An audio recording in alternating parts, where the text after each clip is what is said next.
Take a sip, take a seat. It's coffee o'clock. Assalamualaikum and good evening, everyone. I'm Nikki, and welcome to the 4th episode of this season's Coffee O'Clock by IIUMTV. So, for tonight's episode, our topic is Final Week Marathon in IIUM, where we have not just one, but we have two special guests joining us for tonight. So, without any more delay, let's welcome our guests for tonight, Sister Aina Safiah, and also Sister Nur Fatihah. Assalamualaikum to the both of you. Waalaikumsalam. Oh, both of you guys answered at the same time. Very in sync tonight. Video rehearsal. Oh, yeah. So, how are you guys doing? Alhamdulillah, we're doing Both fine. of you have had your dinner? Yep. Alhamdulillah. So everyone is having a full stomach before going live tonight. Yes. Yeah. Alhamdulillah. All right. So, if both of you don't mind, could you please, introduce yourself a bit to our viewers out there who don't know who you are? So maybe we can start with Aina first. Okay, Assalamualaikum everyone. My name is Aina Safiah. You can call me Aina or Safi, whichever convenient. And I am a 3rd year, 2nd semester student majoring in psychology. Nice to be here today. Oh, okay. Very short, precise, and concise introduction. All right. So next we get to know our second guest, which is Sister Nur Fatihah. Could you please, Assalamualaikum warahmatullahi wabarakatuh. My name is Fatihah and you may call me Ted. People around me call me Ted. I'm 2nd year, 2nd semester ICOL student and I do minor in political science. Wow, so you're taking ICOL and minoring in political science. That's very impressive. All right, so before we proceed with the interview, I would like to remind you guys out there to give tonight's episode a big thumbs up because we are going live on YouTube channel and on our YouTube channel and also our Facebook page. So, without further ado, why don't we, move on to our first question? Yes. Sure. All right. So my first question is actually for Sister Aina. How would you describe your university life now that, we're heading towards the end of the semester? Like, do you think it's manageable or not? For now, I would say it is manageable, but I can't deny there's also the tough week for me before this. Yeah, but now it's manageable. But if you ask me, maybe like 2 weeks past, I would say it's not. Yeah. Oh, why is that? There's a lot of things going on my life during the past 2 weeks, but now it's already subsided and it's all okay, so inshallah. a lot of things are submitted, Alhamdulillah, especially most of it, yeah. All right. Okay. So also to add up to that, like with that being said, like there are probably times where assignments are piling up at the same time. Like, do this trigger the tendency of being burnout? Do you think? It do triggers my burnout level when all those are piling up. And how do you, cope with that situation? How do I cope with those piling up assignments? I would first I will write it down because whenever you are having those pressure, you have lot of thoughts in your mind, right? So in order to sort all the overthinking, you need to write it down. And whenever I wrote it down, I found myself at ease afterwards. And then apart from writing it down, I also allow myself to cry, in which that whenever I feel very pressured, I will try to make myself cry in order for me to move forward after crying. To relieve everything, to let go of everything. Yes. So that's your way of letting go, crying. Yep, crying. Crying is the best method for you to not being burnt out as fast as possible. Yeah. Understandable. All right. So how about Sister Ted? No problem. If it's for me, I believe that all viewers and also everyone in the studio have gone through a lot this semester with crazy credit hour, assignments. What more if you are a part of society, right? Yes. So I am a president of Mahallah Sumayyah, so the programs coming in and the complaints, so I try to balance this thing nicely. But of course, more often than not, I will break down because we are human, you see. And actually, I take this a break for me to refocus my intention in the sense like it is something, a time for you to rest. Be it I will go out, be a nerd, read a book, or go lepak with my friend, as long as I could reduce the amount of stress. All right. So I want to know from Ted. Is there any time where you feel demotivated to even wake up from bed or just be productive in general? I sure do. Of course, right? Because we have those days. And what do you usually like? What usually make you reach up to that stage? You see, as I have mentioned before, everything is like piling up, you know, and the things is like never stop coming. True. And when I think I have enough, I could not even wake up like seriously. Could this day just end now? But you see, I need to move on. Life goes on. Yeah, that's true. Because like, we have a lot of things to do in our daily lives. So no matter what, like sometimes we have to wake up, get out of bed, and do what we need to. And as students, especially, we have a lot of things to do, right? Like we have a lot of responsibilities as students, as daughters, as if you have nieces and nephews, aunts, and all. So yeah. So I really understand your answer. All right. The second question for that is, how do you usually manage your time between classes and also other curricular activities that you have been involved in? For example, like you said, you're president of Mahallah Sumayyah. So how do you manage your time with all of those? If you're asking me, I have two key in my life. The first one is prioritizing my things, and also the second one is moderation. So you see, I will list down all the things, be it assignments or Mahallah's project or personal matters, and then from there we will actually consider the necessary thing, the due date, the what things need more of my focus. You see, and from there I will do it one by one. And when I'm talking about moderation, I would like to divert your attention to us being a human. You see, everything cannot be done just like this. It must go on like with the flow, you see. And I believe that everyone here, all the viewers know that in this life, it is pretty normal to all these things. And it means our life more beautiful. It makes our life more beautiful, more significant to actually go on. And moderation here doesn't mean that you must stop. No, you stop meaning no development. And you stop, it means you lose everything. It's for me. Prioritizing things and also moderation in life. Oh, that's very simple. Only two. And simple but very easy to follow. All right, so Aina, how about you? Like, as someone who holds a position in clubs and also society, like how do you carry out your responsibility in a way that doesn't affect your academic performance? I think the first and non-tolerable rules is to put my academic first. I think most of people will suggest that, put your academic first. It is simple, but it's often forgotten. Okay. But for me, I will always prioritize my academic, just like what Ted said just now. And if there's clashes of schedule between my society's work and assignments, I would try to maybe find someone to replace me, or maybe if it's very urgent, I would just negotiate with my group members, or if I need to let my assignments aside just for the society work, I would compensate it the other day. So first is just to prioritize my academic, and second is to be flexible. I would see which one works. Should I just go to society now and forget the assignment for a bit, or should I just do assignment and forget the society? So that's where I chose anything that fits.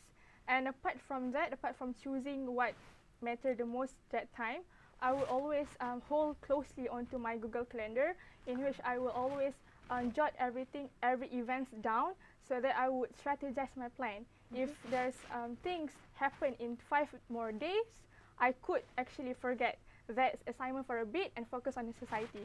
So that's how I be flexible in my life, by prioritizing my academics and also hold closely onto Google Calendar. Yeah, that's how I do. All right. So if you use Google Calendar, maybe that what do you use? Is there anything that you use to jot down anything? I'm a visual learner, so I could not jot down. I'm not an organized person, but I could actually recall, like, you may call me ADHD, diagnosed with ADHD, but I could recall it just like that because I'm a visual learner. All right. So, like for me, I jot down everything in a physical calendar. So every year, like right before New Year's, I would rush to typo and get a new calendar, and I would write everything down. I am that type of person before I discover Google Calendar. But once I discovered, because Google Calendar actually It can allow notify you. you to notify you, and then you can share with your friends. You can actually create the Google Meet automatically, and that's very convenient. You should try, and always the viewers should try. All right, so I prefer physical one because I can see it in front of me. But I mean, using Google is also easier because you can what do you call this? You can share with your friends, create Google Meet, and so on. So all right, we have a lot more to ask you guys. But why don't we take a break first? Stay tuned with Coffee O'Clock by IIUMTV.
Welcome back to Coffee O'Clock. Take a sip, take a seat. It's Coffee O'Clock. So, where we have two very special guests for tonight's episode, which we are going to discuss about final week marathon right here in IIUM. So, let's welcome back Sister Aina and also Sister Fatihah, or Aina and Tat. Hi, how are you guys? Alhamdulillah. So is it cold in the studio or are you guys okay? I'm okay. You're okay. Alhamdulillah. All right. So why don't we just go straight to the questions, shall we? Yes. First, I would like to ask Tat lah. Okay. Have you ever encountered any free rider while doing a group assignment? I assure you that everyone in this room or all viewers has met them at least once in this lifetime, okay? And I assure you that I dislike them. Oh, I mean, who would like free riders, right? Yeah, right. Okay, but like, how do you, cope with free riders? Like, what do you do to them? Or maybe you yourself, what do you do with yourself? I'm trying to not be irrational in the sense like I try to actually listen what excuse they are giving to me, okay? And if I deem it is like rational enough in the sense like, yeah, they cannot make it because of that and this. But at one point, we need to be firm in the sense like, stop it, just report them. Because in the end of the day, it's your mark. And their action actually jeopardize your future. True, because like, what they do can affect not just you, but also the whole group. Yeah. So whatever they do is wrong. So how many times do you think you have met a free rider throughout your studies in UAE? I think every sem I will met one of them. Like, really? Every semester, at least once? I don't know, maybe one of the most significant factor is being online batches. So people take advantage of that. Yeah, true. Oh my God, that's so true. And that's so bad. Okay, how about Aina, like, how do you cope with free riders? How do I cope with free riders? That's quite hard. Have you ever had to? Yeah, I had. Oh. Wait, one would be because I always have same friends for every subject. So one things that I do is to hold on to her. So yeah, if I want to run, I will run to her, and then she would help. So we could balance the work that the free rider left for us. Yeah, it could actually strengthen our relationship after all. I mean, that's one way to strengthen your friendship. All right, so Aina, like, do you think peer pressure could potentially lead to academic burnout? Okay, this question is very tricky for me to answer because there's a lot of factors that can contribute to academic burnout. But maybe for this context, I would just answer the question. So maybe peer pressure can lead to academic burnout only if the pressure is excessive. Okay, so you were asking also about the effect, right? Well, like, what are the effects of those? So the effect of you being pressured with your friends could lead to you academic burnout academically. And apart from that, it could actually influence you to be very anxious and also increase your decrease your self-confidence. So why is that the effect? So you will be very anxious because you want to chase your friends, you want to go the same level to your friends, when actually we are different from each other. You and your friends are very different, to which that you can't compare yourself with them because we are being brought up differently. So I come from this family, you come from that family, you eat this, I eat that. So that's when the differences actually ensure how you can't compare yourself, and that's why you can't actually being pressured with your peer. So the self-confidence will also decrease because when you fail to go the same level as your friends, when you fail to score the same as your friends, you will self-blaming yourself. You will say that, oh, I am not intelligent enough, I am not hardworking enough, when in fact, no, that's not it. You can't compare, like I said before. And that's why when you compare yourself, because you conform to what others are doing, because you want to be respected and liked by them. And that's when you can be anxious, and then your confidence will be decreased. And actually not good for you, because it leads for you to be demotivated and burn out. So that's not okay, and please don't be pressured by your friends. Yeah. So that's some of the effects coming from a psychology student herself. So next, how about that? Like, do you think peer influence in academics is always negative? And do you think there are any positive impact of peer influence in academics? If you're asking me, from Sister Aina's remark just now, I just conclude you do everything for acceptance. And for me, it's a total wrong or rubbish. In the sense like, if you are talking about academics speaking, yeah, in a way, it can be good. In a sense, it motivates you to move forward. In a sense, it motivates you to be better or to be on the same level, just like Sister Aina said. But where is your self-empowerment? You need to be you to achieve what you want to be, not something like, follow other people. So I would like to make it clear that peer pressure, it can be good, but it depends on the people. I prefer the student to self-empower rather than rely on other people. Even though you are not in a group, that's okay. As long as you understand what you are learning and you have lecturers consultation or support, whatever, just go on. Friends is not everything, are not everything. Oh, all right. So, but like, personally, do you have a lot of peer pressure academically? I used to go through this phase last year when, at that time, it was so rough, being alone, like no one to group up with. But then, we move on. You see, it's just a matter of like discussion. It's just a matter of like, find all the thing and put it in assignment and present it. So if other group mates, mess up, it's okay. We empower each other and halas. All right. So, with that being said, like, can I know how you prepare for your final exams? Okay. As I have mentioned before, I'm a visual learner, right? So usually, I will like compile all notes that I derive or I jot down in the classroom, and also I will have supplementary materials to, combine it together, and then print it out. And from there, I will like make it a more of a diagram, put it in my map, because I remember things well in the sense of picture. All right. What is preferable for me might not be the best for you. Every and each of us is different, and you gotta know what the best suits you. All right. So talking about final exams, students often feel anxious during the examination when they read the questions. So still haven't finished answering questions when the time is up, for example. So do you have any tips on how to manage that, Aina?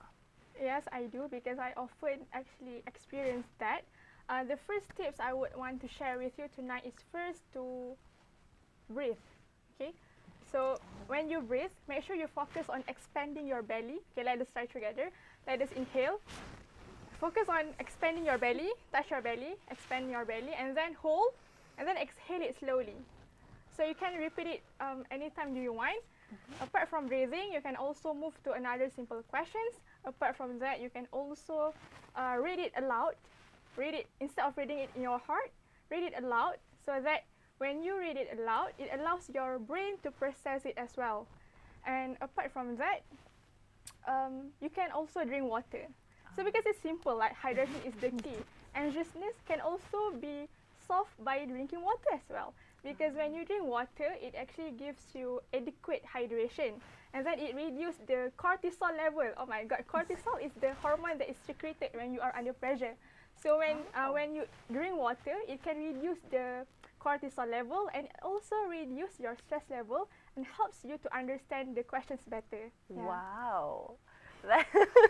we learn a lot of new things today. What was it again? Cortisol. Cortisol. Biology. Wow.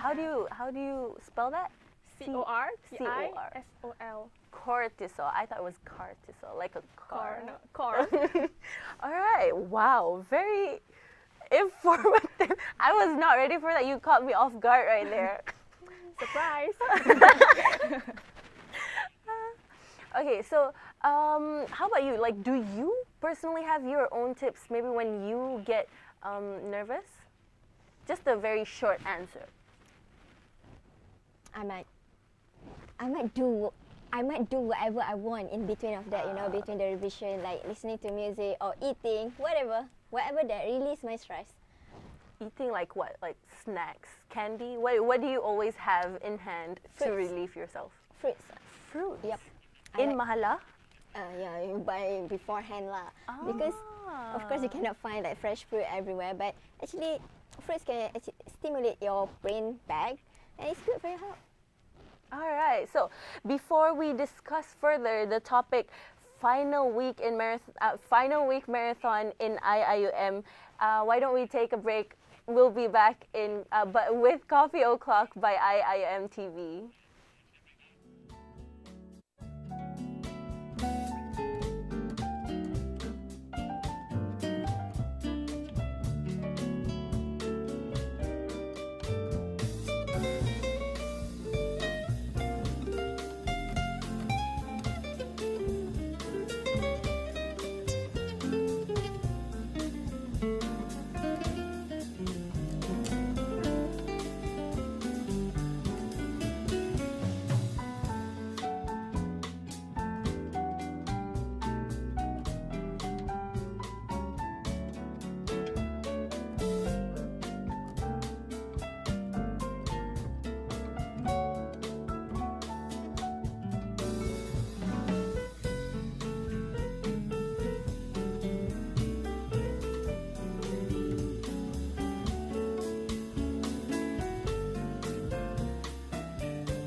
Take a sip, take a seat. It's Coffee O'Clock. Welcome back to the 4th episode of Season 1 of Coffee O'Clock right here by IIUMTV. So, if you guys do not know yet, the topic for tonight's episode is Final Week Marathon in IIUM, where we have not one but two guests to discuss it. So, let's welcome back both Aina and also Ted. Hi, welcome back. Yeah. Hi, All right, so we talked fine. a lot during commercial break just now, mostly me stretching, but we talked a lot, right? Yes. Yeah, we've became best friends by now. Bestie. Yeah, bestie. Okay, so without further ado, why don't we move on to our question? I would like to ask maybe Ted first. Okay, so Ted, I believe most of us are used to physical and also online final examinations. How would you describe the differences? Like, are online exams more stressful than physical, or maybe vice versa?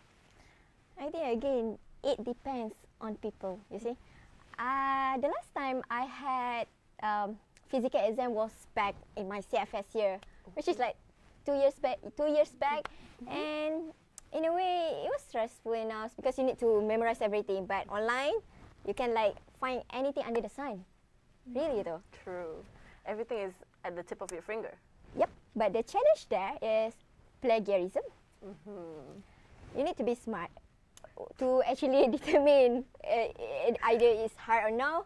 It depends on the people. For me myself, every and each of it like has the challenges. Depends on the subject also.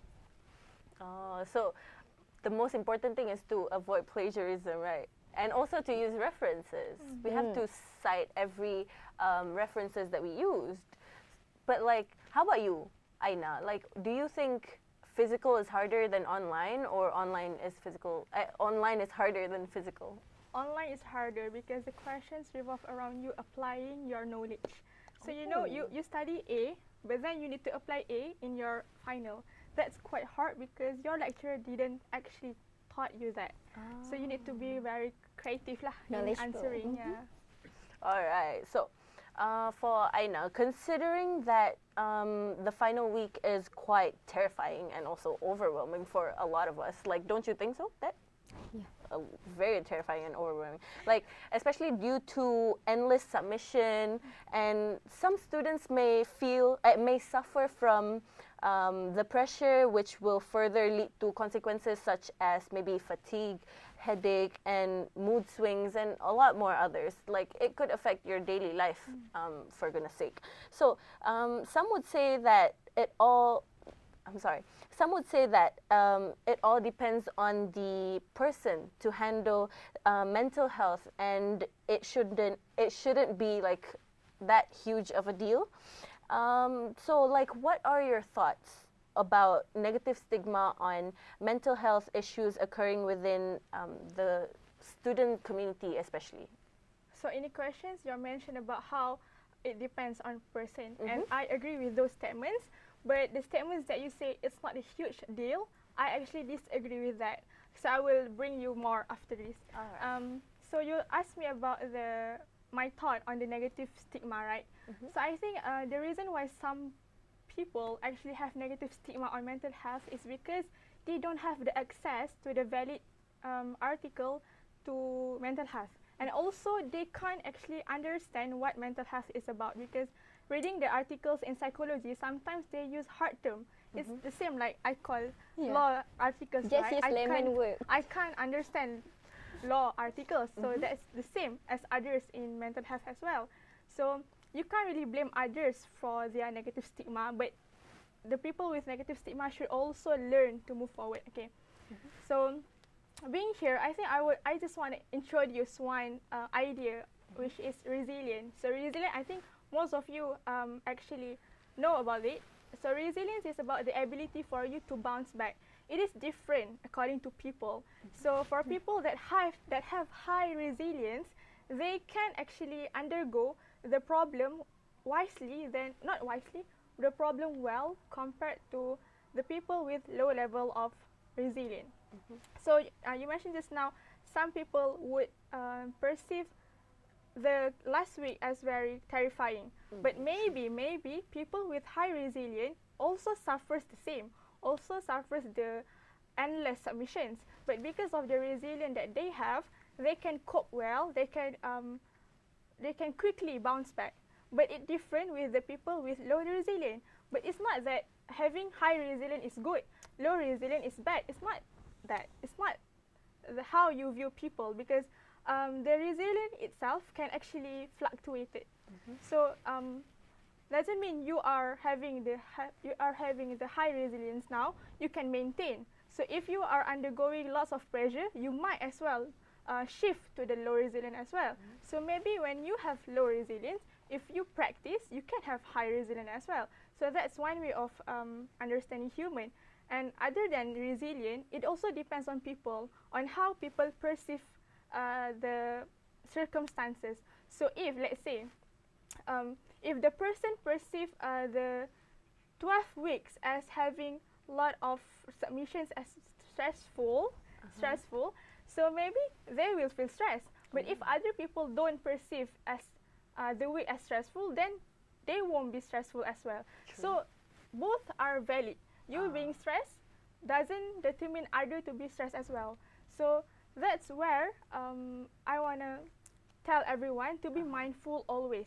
Because you don't know, these people have high resilience or not, these people have low resilience or not. So it's important for you to always mindful and to always be cautious with what you talk to people, so that you don't know what they are doing, what they are going currently through with so their you need to personal life always and all. say something good so that they will feel hugged. That's where I think. All right, so like you said, like everyone is different in their own ways. How about you? What are your personal thoughts, maybe? That's a general one. I used to have this mind that people actually don't observe enough. People are ignorant. But now, people are start like looking forward to mental disorder whatsoever, and us being students, that's too much to take, with the assignment whatsoever. True. And I do agree with Sister Aina, where how the person perceive the week is important. In the sense, like, I know perhaps you have assignment tomorrow to be submitted. I do. Be mindful in the sense, like, respect each other's boundary, and what we face today, it might be hard for us.